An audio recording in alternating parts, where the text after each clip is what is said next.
Lusot na sa Senado ang panukalang budget ng Department of Public Works and Highways pero may nakita mga senador na posibleng double appropriation sa ilang mga bagay na kanilang pinaayos sa kagawaran. Ang sentro ng balita mula kay Luisa Erispe.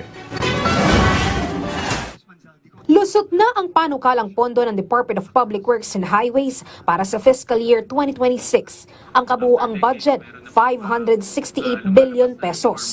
Pero bago ito maisumite para sa bicameral conference, binusisi muna ng mga senador ang alokasyon ng pondo. Unang siniguro ni Senator Cheese Escudero, wala ng pondo para sa anumang flood control projects. Magkano po yung kabuuang flood control funds na tinanggal mula sa panukalang NEP?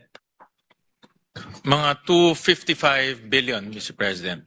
255 billion. At sa magiging panukala ng kagalang-galang na chairman ng komite, ito'y nilagay presumably sa mga mas makabuluhang mga proyekto ayon sa mga panukala ng ating mga vice chairman. Halimbawa, sa edukasyon, sa health at iba pang mga kahalintulad ng mga departamento o mga gawain.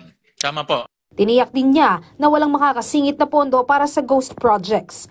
Pinuri naman ni Escudero ang naging matapang na administrasyon ni Pangulong Ferdinand R. Marcos Jr. dahil sa pagsasampa ng reklamo ng DPWH at Independent Commission for Infrastructure o ICI laban kay dating House Speaker Martin Romualdez, dating Congressman Zaldico at iba pa. Binabati ko po ang administrasyon dahil sa hindi sila sumunod o nagpadala sa anumang script o sarsuela para magkaroon ng diversyon at ilihis ang tunay na mga salarin. Tulad ng nasabi ko po, no, ako ay huling tumayo at nagsalita dito sa Senado.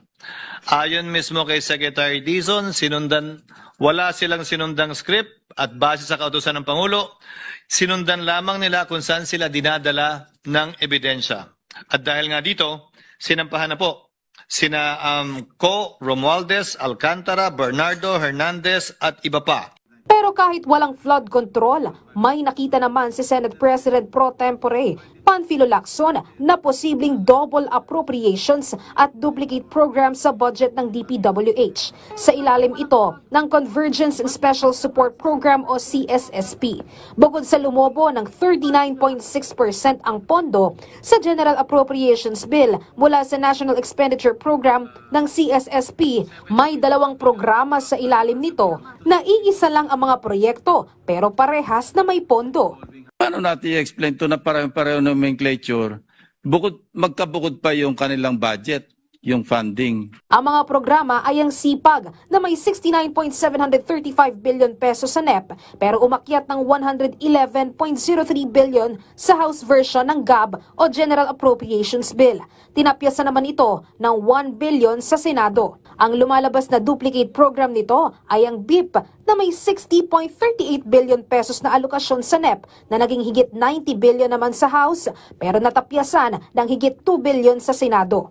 Kung pagbabasihan ay 2025 GAA, parehas lang ang mga projects sa ilalim ng mga programa. Kaya ayon kay Lacson, dapat ayusin ito. I hope ma-rectify kasi I can go on and on.